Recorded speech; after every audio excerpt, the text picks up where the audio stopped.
Amém. 1 Coríntios 13, 8 diz assim: o amor jamais acaba, mas havendo profecias, desaparecerão, havendo línguas, cessarão, havendo ciência, passará, porque em parte conhecemos, em parte profetizamos.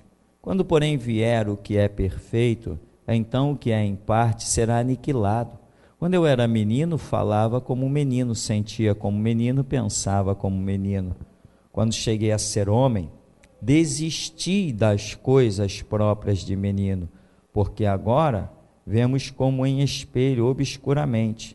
Então veremos face a face. Agora conheço em parte, então conhecerei como também sou conhecido.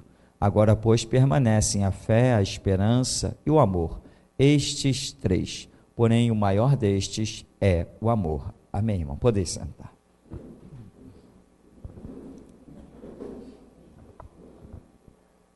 Irmãos, normalmente quando se tem esse texto, né, as pessoas querem falar do amor.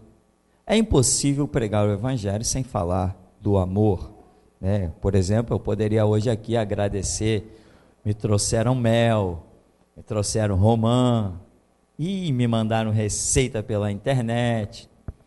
Isso é o amor, né? Não sou cantor sertanejo não, mas isso é o amor. Então, esse texto propõe isso. É glorioso esse texto. Mas quando o apóstolo Paulo diz, permanece a fé, a esperança e o amor. Estes três, porém o maior destes é o amor. O que acontece? Paulo está dizendo fé, esperança e amor, mas ele está dizendo que a fé vai acabar, ela não existe, não subsistirá, a esperança também não subsistirá, porque ele está mostrando que nós estamos numa situação transitória, momentânea, mas quando for manifesto aquilo que é reino de Deus, Deus, face a face, olho no olho, quem precisa mais de fé? Quando Jesus se manifestar. A fé é o firme fundamento das coisas que não se veem, e a prova dos fatos que se esperam. Se Jesus manifesta, eu já estou vendo e não tem mais nada para esperar. Então ele está dizendo, a fé vai ser aniquilada, a esperança vai ser aniquilada, mas algo vai permanecer, que é o amor. Porque o teu resgate, a tua salvação, você sempre saberá que ela foi fundamentada no amor das misericórdias do nosso Deus. Então, o amor é eterno, porque você tem uma salvação eterna, e você vai ser eternamente grato, você vai ser eternamente apaixonado pelo Senhor que te resgatou. E hoje você ainda, isso é meio subjetivo, mas um dia, quando você se deparar no reino de Deus, quando a sua mente verdadeiramente for liberta por completo, quando você entender o resgate da sua alma, irmão, acredita, as primeiras coisas são passadas, inclusive esse negócio que você chama de amar a Deus. Você não tem nem ideia, quando você se deparar no reino, como verdadeiramente você amará Jesus Cristo. Mas alguns ainda nessa terra já lutam para que essa realidade dessa obra seja patente. Estes são aqueles que estão debaixo do altar. Só apaixonados por Jesus Cristo conseguem chegar debaixo do altar. Mas, voltando aqui, né? O apóstolo Paulo tem uma parte que ele diz, quando eu era menino, eu falava como menino, sentia como menino, pensava como menino. Quando cheguei a ser homem, o que eu fiz? Olha o verbo aí, ó, edição revista e atualizada. Quando eu cheguei a ser homem, eu desisti das coisas próprias de menino. Se eu desisti delas, significa que elas permanecem em mim. Mas eu desisti delas. Elas estão em mim, mas eu não quero saber delas. Mas elas estão em mim ou não estão? Por acaso alguém aí perdeu o afã da sua juventude? Não, nós não temos pessoas aí de 60 anos apaixonadas. Eu conheci um caso de um homem de 60 anos que se apaixonou por uma menina de 15. Nenhum problema. Só que um homem que cresce não comete esse erro nunca. Eu chego a chamar de erro, não que, é um erro, não. Vou apagar a palavra erro, tá? Já que você não entende o que se passa dentro da minha cabeça, eu vou apagar a palavra erro. Um homem que cresce, que desenvolve o seu entendimento, ele não comete este delito, ele não permite que o seu sentimento frua a tal ponto de ele se tornar um apaixonado por uma menina de 15 anos. Eu conheci isso aqui no bairro de Santo Cristo. Isso para mim é impossível. Não porque não seja possível, mas porque eu desisti das coisas de menino. Todo homem aqui não tem vontade de fazer sexo? E daí? A minha vida é o que eu decido ser. Não importa que eu more numa zona portuária, não importa que eu fui criado aqui, Rua das Marrecas, Cidade de Lima, Canal do Mangue, eu sou nascido e criado aqui. Eu nunca soube o que é um quarto com uma prostituta, porque eu decidi, meu irmão, e acabou a história. Os meus colegas todos, tem história para contar. Segundo eles, em cada quarto de hotel estava o nome deles num coração com uma prostituta que eles saíam. Cada um anda segundo a sua sabedoria ou segundo a sua loucura. Eu decidi que eu não ia me prostituir. Eu decidi que eu seria uma pessoa honrada. Eu decidi que eu não ia encher minha cara num boteco. Eu decidi. Saía eu e os meus colegas, aqui da rua, do bairro, éramos mais ou menos uns 8. Vamos para a Quinta da Boa Vista jogar bola? Vamos. Chegava lá, jogava bola, tal. Acabou de jogar bola, quando via voltando para casa, entrava num barzinho. Aí me vê uma cerveja, o outro, me vê uma vodka, me vê uma batida, me vê não sei o quê. Meu apelido era Russo. Eu já fui louro, por incrível que pareça, meu irmão. Você, Russo, me vê uma coca. Uma coca? Uma coca. Chegou ao ponto que quando a gente saía, o que vinha na frente já pedia, me vê isso, e vê uma coca aqui pro Russo. Agora, tem gente que é macho, né, irmão? Não, todo mundo está bebendo uma cerveja, eu vou beber também. Eu também era muito macho, eu era tão macho a ponto de ver os meus 7 colegas na bebida alcoólica e eu tomando Coca-Cola. Quem é mais macho? Quem consegue se manter firme ou quem cede ao mundo que o rodeia? Quem é mais macho? Quer procurar algum dos meus colegas? Pode procurar, mas não atrás de um púlpito. Atrás de um púlpito, Jesus trouxe eu. Nenhum deles conseguiu isso. Eu nunca me levei pela cabeça de ninguém. Muitos apelidos eu posso ter tido na vida, mas aquele de piolho, esse não. Piolho não, nunca fui pela cabeça de ninguém. Sempre saía, ia onde eu queria, fazia o que eu queria. Quando, a coisa não está legal não, dá licença, estou indo para casa.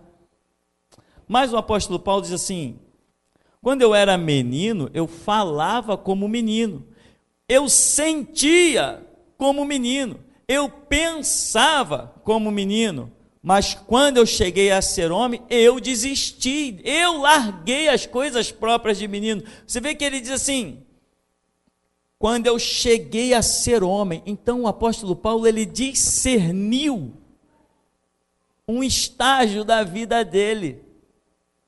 Ele discerniu que ele era de um jeito e de repente ele tinha que passar a ser de outro.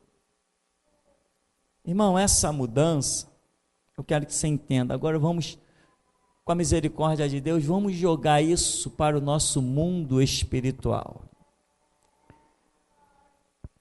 De acordo com o que você entende das coisas, de acordo com o que você discerne do mundo à sua volta, a sua vida, a sua mente, as suas decisões, a sua postura, a sua vontade tem que prevalecer na mudança. Tem que prevalecer na mudança. Você não pode ser sempre do mesmo jeito. A não ser no caráter, né? Você tem que ter um caráter, enfim, aqueles detalhes que a gente fala por aí. Agora, existem coisas que são obrigadas a acontecer na sua vida. Existem mudanças que têm que acontecer. Às vezes nós conversamos com uma pessoa, eu particularmente tenho quase 30 anos de evangelho, converso com uma pessoa, a maneira como aquela pessoa fala, as coisas que estão dentro da cabeça daquela pessoa, porque a boca fala do que está cheio no coração. Eu olho e digo assim, esse daí pode ter um chamado, daqui a uns 150 anos. Dá para discernir. A Bíblia diz que os ouvidos provam as palavras, assim como o paladar prova o alimento. Quando você pega uma coisa, você, mesmo de olhos fechados, você não diz assim, está salgado? Não diz? Quando você pega uma coisa e prova, você não diz, está doce? Está quente? Está frio? Está azedo? Está ácido? Ué, o paladar é um dos sentidos que nós temos 5, que é o que caracteriza o nosso livre-arbítrio, 5, o número do livre-arbítrio. Quando eu provo alguma coisa, eu sei falar exatamente como aquilo está. Por quê? Porque eu aprendi a discernir o meu paladar. Eu uso esse sentido da minha língua, da minha boca, e eu discerno o sabor das coisas. E o meu ouvido, que também é um sentido. Vamos deixar o ouvido por último. O meu tato. Se eu botar a mão aqui, não estou olhando aqui de baixo. Eu vou dizer assim, peguei uma caneta. Vou levar ela direitinho, botei no mesmo lugar. Mas eu não estou vendo. Deixa eu ver o que tem mais aqui de baixo. Epa, tem um copo. Um copo d'água, que quase que eu dei um banho legal. Está vendo? Tem um copo aqui. E essa água não está gelada. Ela está natural. Provavelmente a minha esposa pegou uma água natural, que a minha garganta não está muito boa. E ela pôs aqui. Sabe o que é isso? Outro sentido que nós temos, tato. Nós temos 5, né? É o tato, olfato, visão, paladar e audição. Tá, se eu percebo as coisas por esses sentidos, eu aqui tenho também um nos meus ouvidos. Eu também percebo coisas por esse. Eu só tenho que desenvolvê-lo tanto quanto o meu paladar, quanto a minha visão, saber o que é verde, amarelo, vermelho, o que é reto, o que é torto, o que é oblíquo, o que está em diagonal. Assim também o meu ouvido me dá discernimento, igualzinho os meus olhos me dão. Tudo é sentido que são usados de formas diferentes. Então acredite, quando certas pessoas chegam perto de mim e falam alguma coisa, eu consigo enxergar dentro do coração delas. Desde os 28 anos de idade, que eu estou à frente de igreja, lidando com pessoas. Eu desenvolvi isso aqui, meu irmão, esse ouvido aqui, de uma maneira que você nem imagina. E eu fico impressionado quando algumas pessoas chegam perto de mim, aí eu falo depois com a minha esposa, fulano chegou para mim e falou isso, isso, isso e isso. Acreditou? Aí ela diz assim, ela balança a cabeça, não. Eu falei, pois é, se você não acreditou, imagina eu. Você tem que evoluir. Então, vamos tentar voltar ao nosso texto. Eu era menino, agora eu sou um homem. Então, eu tenho que ter um comportamento diferente. Você era do mundo, agora você é de Deus. Tem mudança? Mudou alguma coisa? Tem diferença? Paulo diz, quem mentia, não mente mais. Quem furtava, não furte mais. Quem enganava, não engane mais. Quem defraudava, não defraude mais. Paulo dá uma lista, porque agora não andeis mais segundo o espírito das trevas, mas andais segundo o espírito da luz. Então, eis que eu deixo de lado, diz Paulo, as coisas do velho homem. Eu acho que essa expressão velho homem, vem todas elas de Paulo. Então, Paulo está discernindo aqui que tem coisas que precisam ser mudadas. Irmão, e eu te pergunto, Paulo escreve, se alguém está em Cristo Jesus, é uma nova criatura. As coisas velhas se passaram e tudo se fez novo. Quando você está no mundo, quais são os seus pensamentos? Não vou dizer os seus, vou dizer os dos seus pais. Seu papai, quando viu você nascer, ele disse assim, eu vou botar o meu filho numa academia para ele ficar bem bonito e atrair as mulheres. Você vai dizer, não, meu pai não pensava assim. Não, mas não estou falando só do seu, não. Eu conheci muita gente nesse mundo. E uma vez eu vi uma mulher falar isso. Assim que meu filho completar 12 anos, vou colocar ele numa academia para ele virar um galã e atrair bastante mulher. Eu fiquei horrorizado.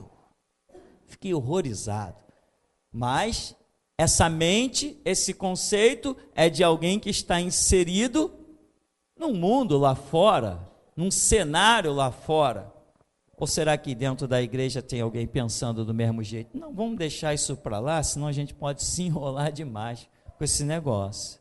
Agora, outra coisa, lá no mundo, vou botar o meu filho num curso para ele fazer um concurso e ter um emprego estabilizado e ganhar um belo salário. O que há de mal nisso? Nada de mal nisso.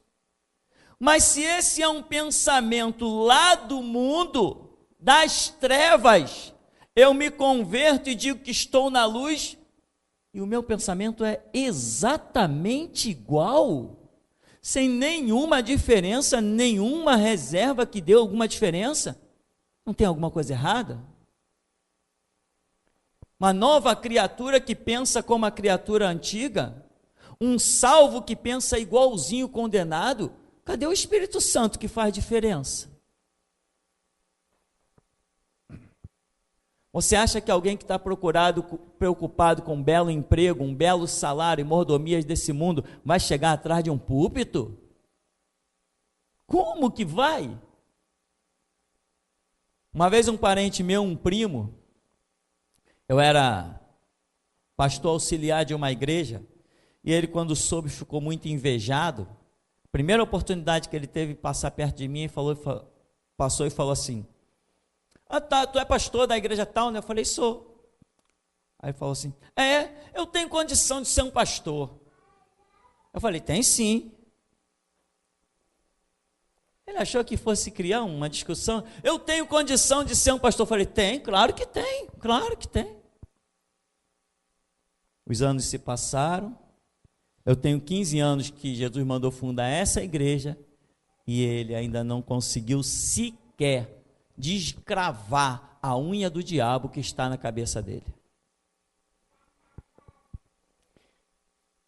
Irmão, vamos voltar para o nosso texto? O que você produz nesse mundo Olha a tua vida, que coisa gloriosa. Olha a inteligência que Deus te deu. Quando o homem tem recursos, olha o que os homens criam. Olha o que os homens descobrem. Eletricidade, naves, internet. Você liga o computador, agora não precisa nem ligar o computador, né? Celular, WhatsApp, fala com um camarada na África instantaneamente.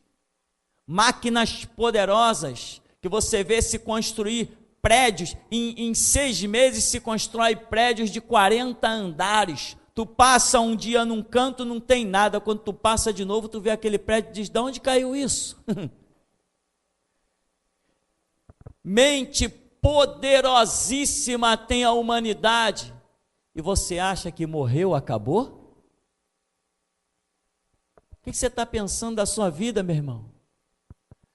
Pastor, eu estou pensando em ter um bom emprego, eu estou pensando em ter muito dinheiro, dar muito conforto para a minha família e deixar tranquilamente uma herança boa para os meus filhos. Para quê? Para quando o teu caixão se fechar, eles se matarem?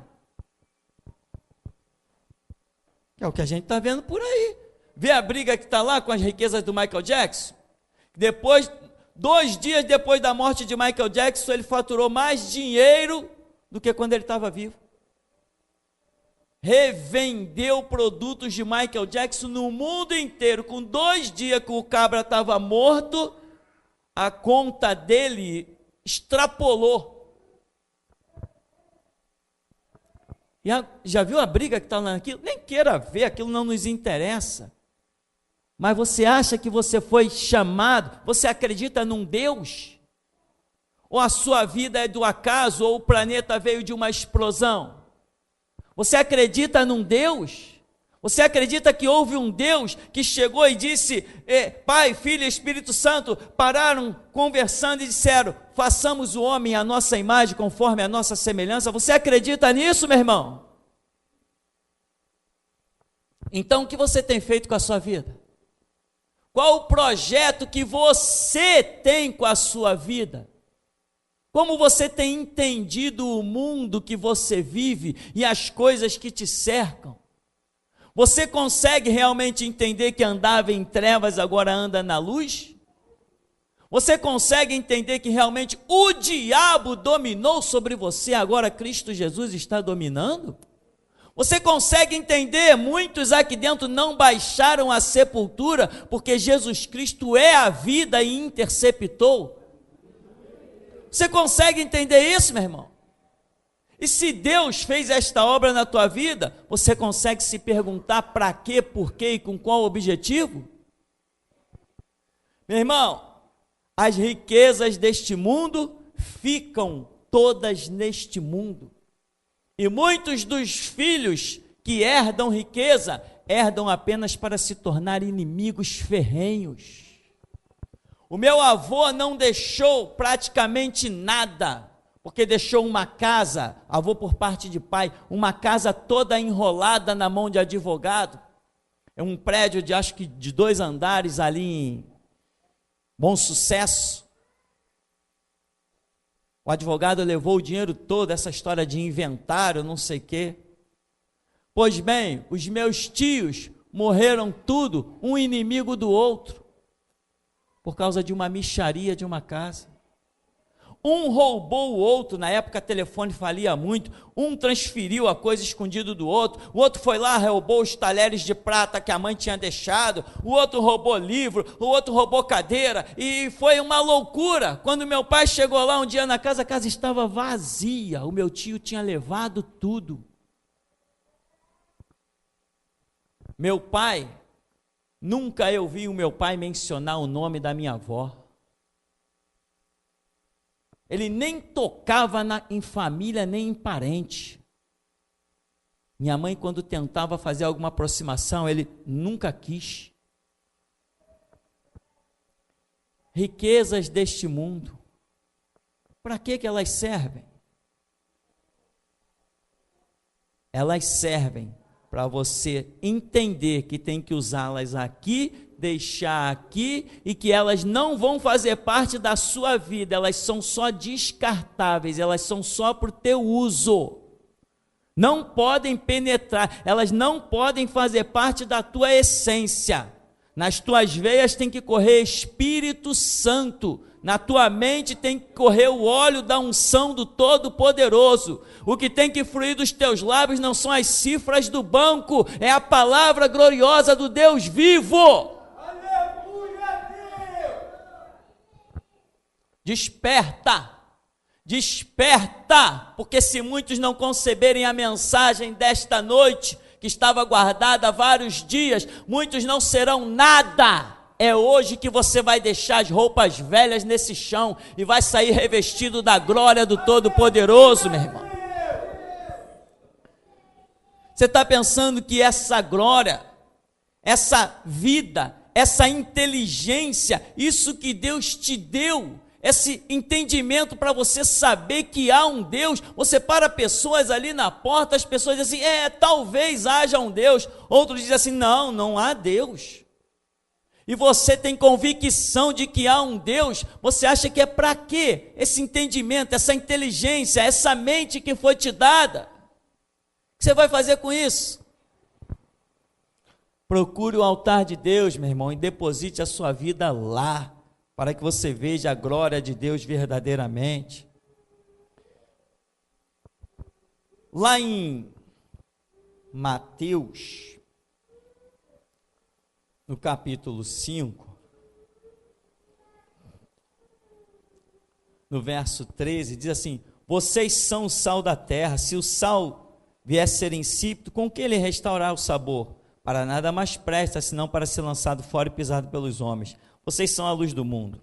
Não se pode esconder a cidade edificada sobre um monte, nem se acende a candeia para colocar debaixo do alqueire, mas no velador, e alumia a todos os que encontram na casa. Assim também brilha a vossa luz diante dos homens, para que vejam as vossas boas obras e glorifiquem vosso Pai que está nos céus. Irmão, veja bem. E aqui vai dizer, né? Se o sal vier a ser insípido, não presta para... E ele está comparando nós, homens, a sal. Você conhece alguém que se tornou um sal insípido? Quem você conhece que se tornou um sal insípido? Israel. O que se cumpriu sobre Israel? Para nada mais presta, senão para ser lançado fora e pisado pelos homens. Aliás, cá entre nós, pisado não, massacrado pelos homens.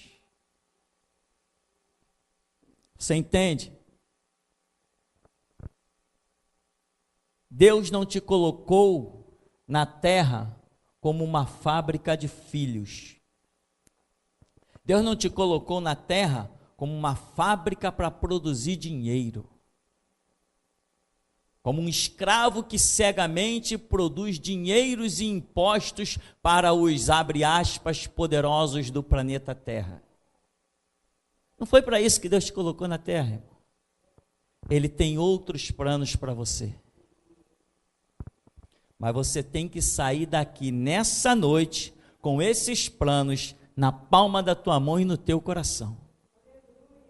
Você tem que sair daqui vestido e revestido desses projetos de Deus.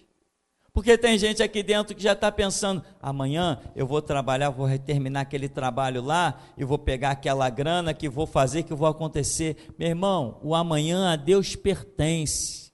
A ti tu tem que resolver a tua vida hoje, aqui e agora. Senão talvez você nem amanhã não tenha para contar a história. Lembra que alguém disse assim, olha, Jesus contou a parábola, vocês dizem, nós vamos a uma cidade tal, nós vamos negociar, nós vamos granjear. Aí Jesus diz assim, vocês não deveriam dizer isso, vocês deveriam dizer, se Deus quiser, nós iremos, nós negociaremos. Aí ele contou outra parábola, olha, um homem construiu os seus celeiros, derrubou seus celeiros, construiu maior, negociou, ampliou, ficou rico e depois disse, folga minha alma, come e bebe, porque tu tens bens em depósito para muitos anos. Aí naquela mesma noite ele ouviu uma palavra que dizia o quê? Louco! Esta noite pedirão a tua alma, e tudo isso que você preparou vai ficar para quem?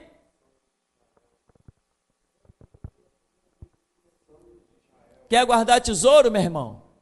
só se for no céu. Quer guardar a riqueza? Só se for onde a traça e a ferrugem e os ladrões não consomem, não corroem, não minam e não roubam. Só se for lá. Desperta, meu irmão. Se você não desgrudar a sua mente dessa terra hoje, eu cuido que você não desgrudará nunca mais. Eu não sei o que você aí está sentindo, mas eu sei o que eu aqui estou sentindo. Se você não desgrudar, se você não vencer hoje, meu irmão, o anjo vai acabar de varrer os figos, e um desses vai ser você.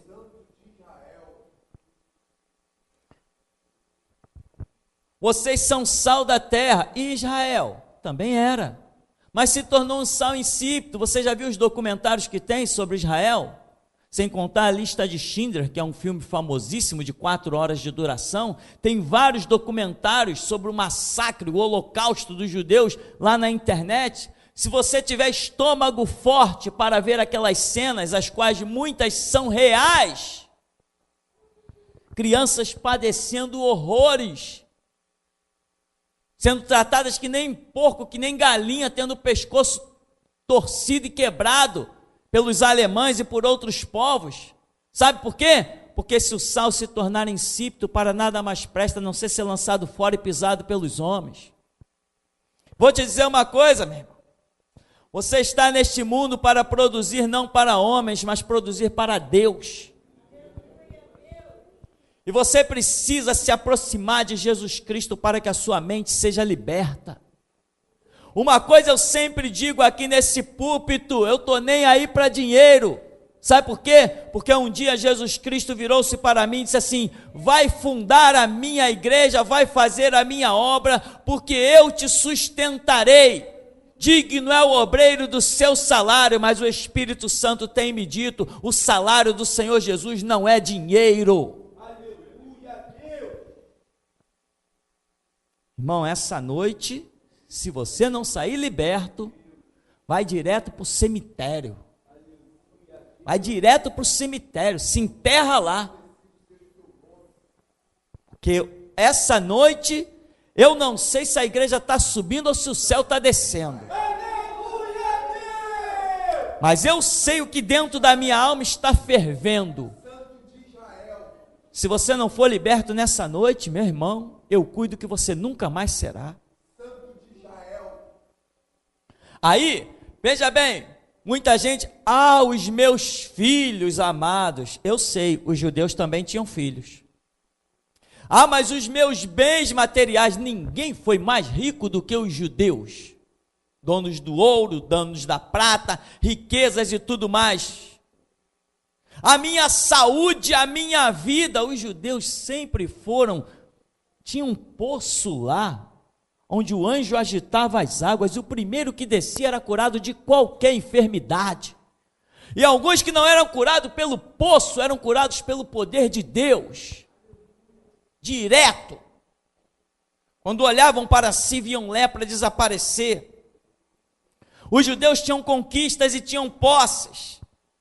Pois bem, mas eles se tornaram sal insípido, porque eles tinham tudo o que o mundo pode produzir, mas não conseguiram deixar gerar em si aquilo que o Espírito Santo pode produzir.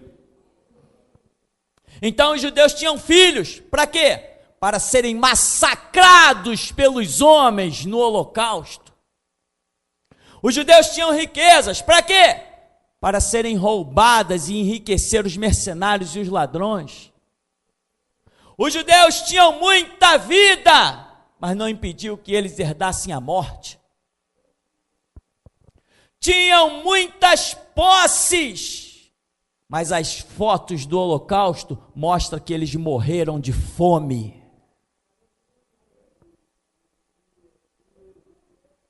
E eu te digo que se tu não sair liberto nessa noite, acabou o cristianismo para você. Se você não sair liberto nessa noite, cristianismo daqui para frente não existe mais para você, nem para ninguém que esteja nos ouvindo. Jesus falou assim: ajuntais tesouro, aonde? Onde estão os teus tesouros, meu irmão? Onde estão as tuas riquezas? Onde está a tua confiança? Naquela porcaria daquele dinheiro na caderneta de poupança? Coitado de você, infeliz.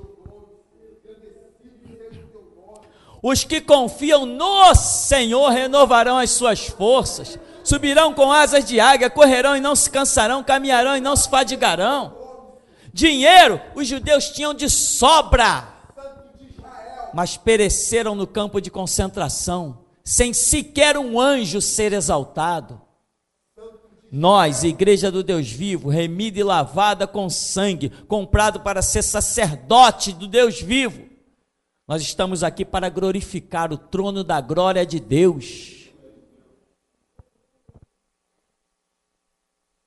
Quanta gente, meu filho tem que fazer uma faculdade. Por quê? Ele vai ser melhor do que alguém? Eu nunca fiz uma faculdade. E não existe hoje no planeta Terra um homem que ocupe uma posição como a minha.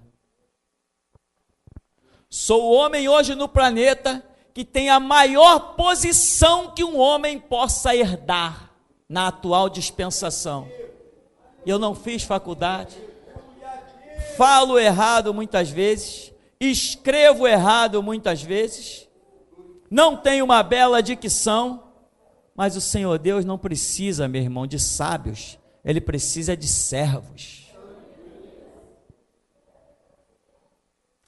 Para de olhar para esse mundo e querer ajuntar tesouro, meu irmão, pensando que isso vai te dar segurança.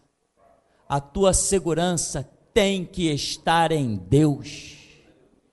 Não é os que possuem grande dinheiro que 1.000 cairão ao seu lado, 10.000 à sua direita, mas os que habitam no esconderijo do Altíssimo, esses à sombra do Onipotente descansarão.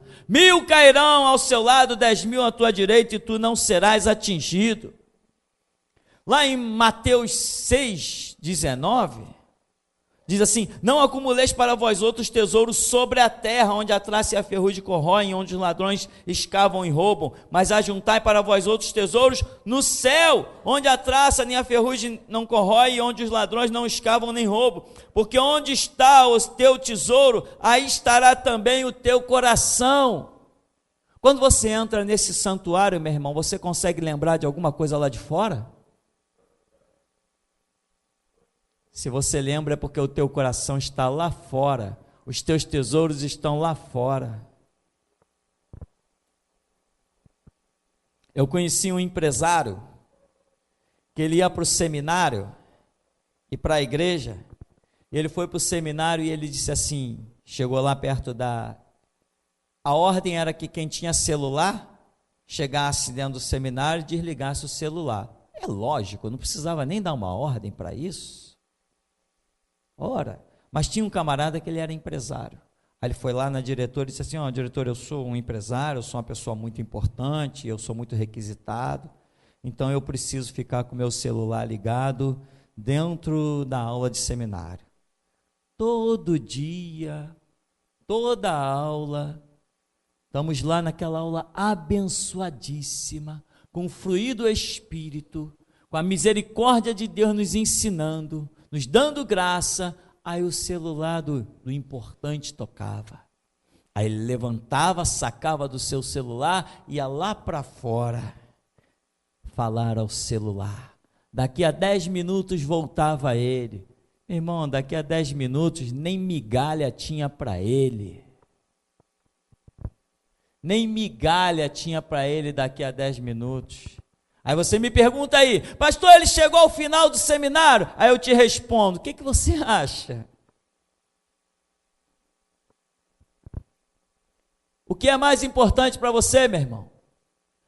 A ligação que você vai receber aqui dentro? Aqui dentro importante é se Deus vai falar, meu irmão. Importante aqui dentro é se o Espírito Santo vai ter misericórdia de nós e vai ecoar a sua voz dentro desse lugar. Isso é que é importante, meu irmão.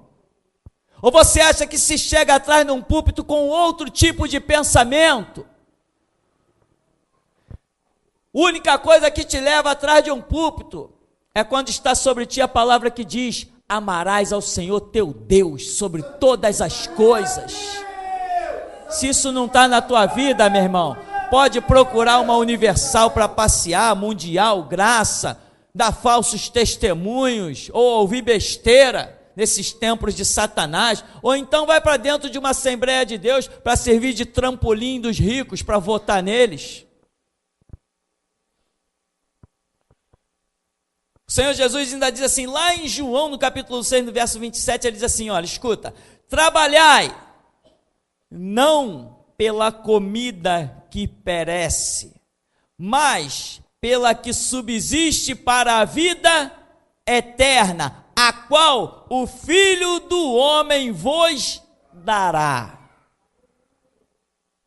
Você já recebeu? Ele já te deu essa comida? Trabalhai não pela comida que perece. Quer dizer, Jesus, espera aí, é muita loucura, Jesus. Trabalhar pela comida que não perece? Não trabalhar por essa comida que perece? Não, Deus, espera aí. Que coisa louca demais. Pois eu te digo, meu irmão, é louca mesmo. É mais fácil um camelo passar no fundo de uma agulha. Ou por acaso a porta do céu não é tão estreita quanto o fundo de uma agulha? O caminho não é tão apertado quanto o fundo de uma agulha? O que do justo que é como a luz da aurora? A vereda, não é o caminho não, a vereda, sabe o que é uma vereda, né? Aqui você vai trilhando um pé na frente do outro. A vereda do justo é como a luz da aurora que vai brilhando mais e mais até ser dia perfeito. Vereda, caminho estreito e apertado. E o que Jesus disse a respeito da porta? Que poucos passam por ela. Então, veja bem, trabalhai não pela comida que perece, a qual o Filho do Homem vos dará. Você já recebeu essa comida? Ela está em você? Você trabalha mesmo pelas coisas que não perecem? Você ajunta tesouros no céu mesmo?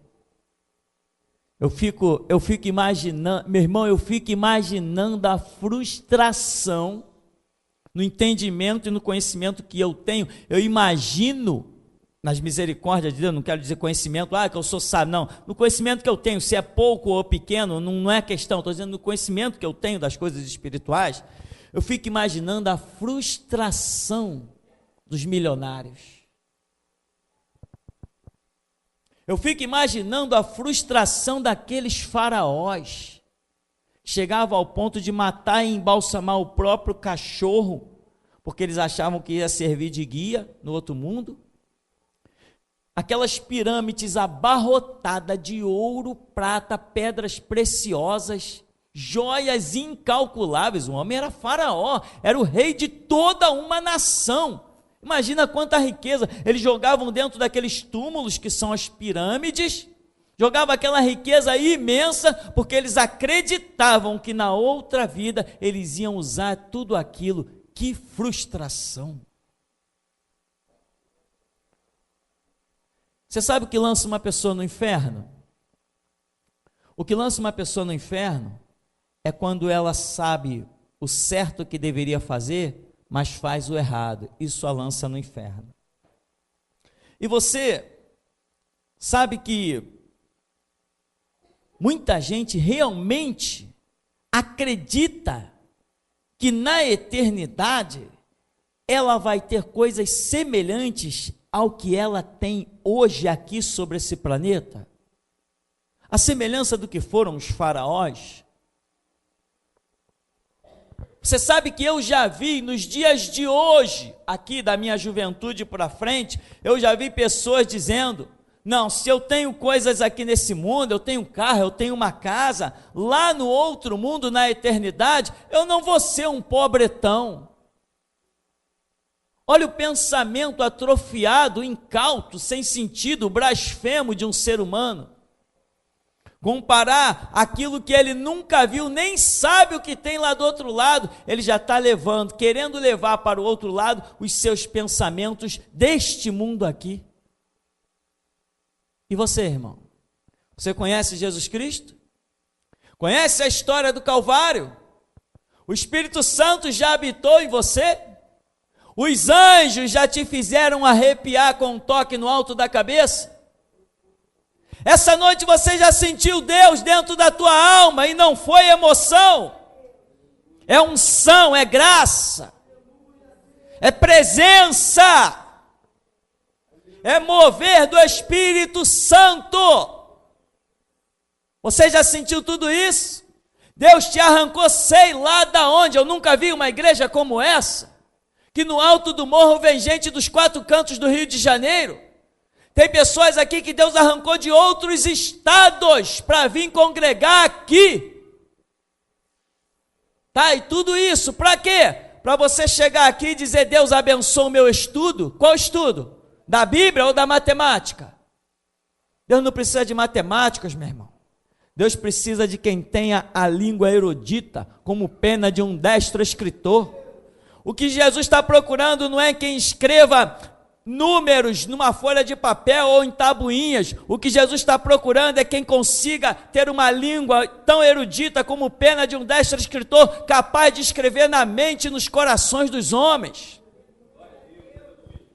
E isso, meu irmão, não é com uma visão carnal e natural. É quando você anda tanto com Deus que se torna um espírito com Ele. Andar com Deus e se tornar um espírito com Ele significa que quando você abrir a boca, Deus está abrindo a dele. Quando você tocar com as suas mãos, Deus está tocando com a dele. Quando você pisar na terra, Deus pisa também. Essa noite eu estava orando antes do culto, e eu tenho pedido a Deus que tenha misericórdia de alguns, mas eu não sei, eu pedi até um sinal a Deus. Irmão, desperta tu que dormes, ressuscita-te dentre os mortos. Eu lamento ter que dizer, tem pessoas aqui dentro que se obstinaram de tal maneira, não tiveram humildade, não quiseram arcar com consequência dos seus erros e não sobreviverão. Já estão contados no meio daqueles figos que o anjo já está juntando. Por quê? Porque querem aparecer, porque querem se exaltar. Quando nós somos servos de Deus, nós só queremos que Jesus apareça. Só queremos que Jesus seja exaltado. Não queremos ser os sábios da terra, porque sabemos que nenhuma sabedoria se compara à glória da revelação da palavra do Todo-Poderoso. Aleluia, Deus! A Escritura é muito clara. O temor ao Senhor é o princípio da sabedoria. Então, meu irmão, para nós concluirmos, né? Os judeus foram ricos, mas não era o que Deus queria deles. Isso é o que Deus queria para eles, e deu a eles riqueza. Mas as riquezas deles fizeram com que eles se embaraçassem, perderam a visão espiritual do brilho da glória de Deus, porque o brilho do ouro foi mais forte. Eu fiz um pacto com meu Senhor Jesus, e eu disse para Ele: nunca o brilho do ouro vai ofuscar os meus olhos de contemplar a Tua glória. Sabe o que é isso? Foi porque eu deixei de lado as coisas de menino, e eu decidi isso. Eu decidi que olharia para uma barra de ouro como se estivesse olhando para um pedaço de ferro. Decisão é algo que está aqui dentro mesmo, decisão. Conversava no último culto ali, no final do culto, na porta com alguns irmãos, e eu contei que eu fui em dezenas de igrejas por esse Rio de Janeiro afora. Quando eu ia pregar nas igrejas, as pessoas me cercavam, pastor, pode dizer quanto é a pregação? Não, irmão, não é nada não. Não, pastor, nós estamos acostumados a pagar, pode dizer, ontem mesmo teve um aqui, nós pagamos tanto, pode dizer qual é o seu preço? Não, meu irmão, vocês estão acostumados a pagar, vai pagar para outros, porque para mim não vai pagar. Eu decidi, e tem mais, hein? com receitas do meu filho para comprar remédio, e eu sem um centavo a não ser o dinheiro da passagem para voltar para casa. E eu dizia: não, não quero. Eu decidi desde a minha juventude que eu nunca pregaria o evangelho por dinheiro. Eu decidi, eu sou um homem que decidiu isso. Ninguém me paga por uma pregação, eu não aceito. Isso para mim é coisa de menino, eu já larguei essas coisas. Agora, estou nem aí para quem faz não, problema de cada um. Estou falando do que eu decidi para a minha vida. E olha para mim, você deve imaginar que eu estou precisando de dinheiro? Não.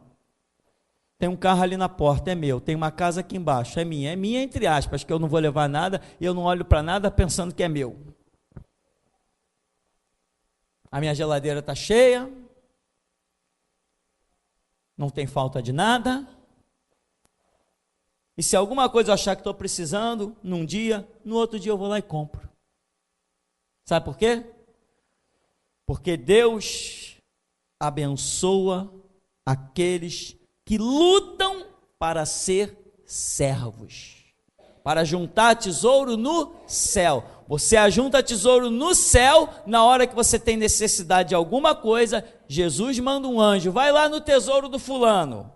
Você não ajuntou lá? O anjo vai lá no seu baú, sim, Senhor, vê aí, tem isso assim, assim, assim, que ele está precisando lá na terra? Tem, Senhor, sempre tem, leva para ele. Entendeu o mistério de ajuntar tesouro no céu, meu irmão?